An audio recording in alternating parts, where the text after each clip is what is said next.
আসসালামু আলাইকুম। 2026 সালে এসে আপনি কি কানাডায় যাওয়ার স্বপ্ন দেখছেন? পড়াশোনা, ভ্রমণ কিংবা কাজের জন্য কানাডায় যাওয়ার কথা ভাবলে আজকের এই ভিডিওটি আপনার জন্য অত্যন্ত গুরুত্বপূর্ণ। কারণ 2026 সালে কানাডা সরকার তাদের স্টুডেন্ট ভিসা, ভিজিট ভিসা এবং এক্সপ্রেস এন্ট্রিতে বেশ কিছু পরিবর্তন এনেছে। কোন ভিসার জন্য ব্যাংক ব্যালেন্স কত টাকা লাগবে, নতুন নিয়মগুলো কী কী এবং কিভাবে আবেদন করলে ভিসা পাওয়ার সম্ভাবনা সবচেয়ে বেশি, আজকের এই ভিডিওতে জানতে পারবেন। তাই সম্পূর্ণ ভিডিওটি না টেনে শেষ পর্যন্ত দেখুন। শুরুতেই আসি সবচেয়ে পপুলার ক্যাটাগরি, স্টুডেন্ট ক্যাফ ও ফিএএল। 2026 সালে কানাডায় ইন্টারন্যাশনাল স্টুডেন্টদের জন্য নির্দিষ্ট কোটা বা ক্যাফ প্রায় 1,55,000 চালু রয়েছে। পাবলিক কলেজে বা ইউনিভার্সিটিতে ব্যাচেলর বা ডিপ্লোমা করতে গেলে আগের মতোই প্রভিন্সিয়াল অ্যাটেন্ডেন্স লেটার বা ফিএএল লাগবে। তবে সুখবর হলো 1 জানুয়ারি 2026 থেকে মাস্টার্স বা পিএইচডি শিক্ষার্থীদের জন্য এই ক্যাফ এবং ফিএএল এর আওতামুক্ত। লিভিং কস্ট বা প্রুফ অফ ফান্ডস। কানাডায় জীবনযাত্রার খরচ বাড়ায় ব্যাংক স্পন্সরশিপের অ্যামাউন্ট বাড়ানো হয়েছে। এখন টিউশন ফির পাশাপাশি একজন আবেদনকারীর জন্য লিভিং কস্ট বাবদ অন্তত 22,895 কানাডিয়ান ডলার ব্যাংকে দেখাতে হবে। পিজিডব্লিউপি ও কাজের সুযোগ। মাস্টার্স পাস করলে আপনি সরাসরি 3 বছরের পোস্ট গ্রাজুয়েশন ওয়ার্ক পারমিট অর্থাৎ পিজিডব্লিউপি পাবেন। এমনকি কোর্সটি 2 বছর কম হলেও, তবে সাধারণ ডিপ্লোমার ক্ষেত্রে শুধুমাত্র হেলথ কেয়ার স্ট্রিম বা স্ট্রেট স্কিলস কোর্সের মতো নির্দিষ্ট ক্যাটাগরিতেই পিজিডব্লিউ পাওয়া যাবে। আর হ্যাঁ, পড়াশোনার পাশাপাশি এখন ক্যাম্পাসের বাইরেও সপ্তাহে চাইলে আপনারা 24 ঘন্টা কাজ করার বৈধতার সুযোগ রয়েছে। এবার কথা বলা যাক ভিজিট ভিসা বা ট্যুরিস্ট ভিসা নিয়ে। আপনি যদি ঘুরতে যেতে চান বা কানাডায় থাকা কোনো আত্মীয়ের সাথে দেখা করতে চান, তবে 2026 সালের নিয়মগুলো একটু ভালো করেই বুঝুন। কানাডা ভিজিট ভিসার জন্য নির্দিষ্ট কোনো ফিক্সড ব্যাংক স্টেটমেন্টের নিয়ম নেই, তবে আপনার ট্রিপের খরচ, হোটেল, বিমান ভাড়া, খাওয়া দাওয়া ইত্যাদি বহন করার মতো পর্যাপ্ত ফান্ড দেখাতে হবে। তবে সবচেয়ে গুরুত্বপূর্ণ বিষয় হলো টাইস টু হোম কান্ট্রি বা দেশের সাথে আপনার বন্ধন।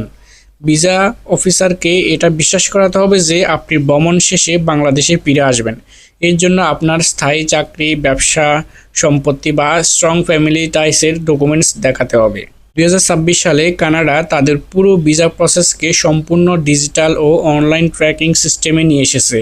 তাই এখন বায়োমেট্রিক্স দেওয়ার পর ঘরে বসেই রিয়েল টাইম স্ট্যাটাস চেক করা যাবে। যারা সরাসরি কানাডায় পিআর অথবা পার্মানেন্ট রেসিডেন্ট বা এক্সপ্রেস এন্ট্রি নিয়ে ভাবছেন, তাদের জন্য 2026 সালে নতুন ক্যাটাগরি যুক্ত করা হয়েছে।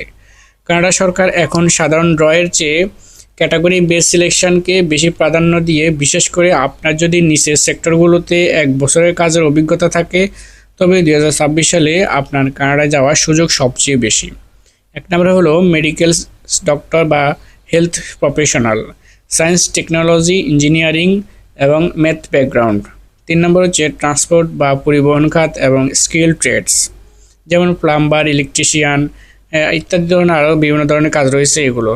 4 নম্বর হচ্ছে ফ্রেঞ্চ ভাষা জানা দক্ষতা, অর্থাৎ আপনি যদি ফ্রান্সের ভাষার ল্যাঙ্গুয়েজ পারেন তাহলে আপনি কিন্তু এখানে প্রাধান্য পাবেন।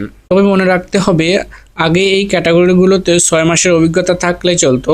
2026 সালে নতুন নিয়মে এখানে ন্যূনতম 1 বছরের কাজের অভিজ্ঞতা থাকা বাধ্যতামূলক করা হয়েছে। এখন আসা যাক কিভাবে আপনারা এর জন্য আবেদন করবেন। কানাডা ভিসা আবেদন করার জন্য আপনাদের সরাসরি আইআরসিসি এর অফিসিয়াল পোর্টালে গিয়ে অ্যাকাউন্ট খুলতে হবে। ডকুমেন্ট সাবমিট করার পর ঢাকা বা সিলেটের বিএফএস গ্লোবালে গিয়ে বায়োমেট্রিক্স ও আঙ্গুলের ছাপ দিতে হবে। অনেকেই যে ভুলটি করেন তা হলো ভুয়া ব্যাংক স্টেটমেন্ট বা জাল সার্টিফিকেট দেওয়া। মনে রাখবেন, কানাডিয়ান ইমিগ্রেশন এবং আর্টিফিশিয়াল ইন্টেলিজেন্স এবং উন্নত ডিজিটাল সিস্টেম ব্যবহার করে ডকুমেন্টস ভেরিফাই করে। কোনো ভুল বা ফেক তথ্য দিলে সরাসরি 5 বছরের জন্য ব্যান বা নিষিদ্ধ হতে পারে। তাই যা করবেন অবশ্যই জেনুইনলি করবেন। এই ছিল 2026 সালে কানাডা ভিসার সর্বশেষ আপডেট। আপনি কোন ভিসায় কানাডা যেতে চান, স্টুডেন্ট, ভিজিট নাকি এক্সপ্রেস এন্ট্রি, কমেন্ট করে আমাদের জানান।